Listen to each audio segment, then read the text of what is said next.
So mimi nasema wale ambao wanaenda kushindana na wachungaji, politicians, let us keep political decorum.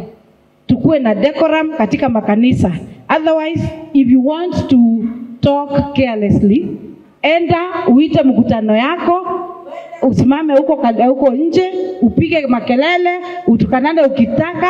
Kama wale unaongelesha wanataka matusi, you can do that. Wale wengine ambao wanaenda katika funerals, wanaenda wanatukanana katika funerals, wanaenda wanaongea vibaya katika funerals, wanaongea maneno mingi. Let me tell you, hao watu ambao tuko nao, you people, I know mnatakanga tuka guidance kadogo tu, lakini hiyo ingine muko na werevu na mko na enough knowledge ya kusema hii ndio barabara ambayo tunataka kufuata. Bwana asifiwe. Politicians, let us respect the church, let us respect God, and we respect people who go to church. So it's only that politicians do not follow the laid out rules in church. Zile taratibu ambazo zimewekwa kwa kanisa.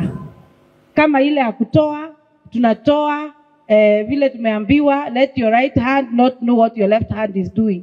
Lakini ile siku tunatoa pesa kama ni ya kujenga, tunatoa pesa hadharani. Lakini tukitoa pesa ambayo ni pesa kama ya Thanksgiving, tafadhali tunakuja tunatoa kama tumeziba mdomo, kwa sababu hiyo tunakuja kupeana in thanks to God. Si ndio?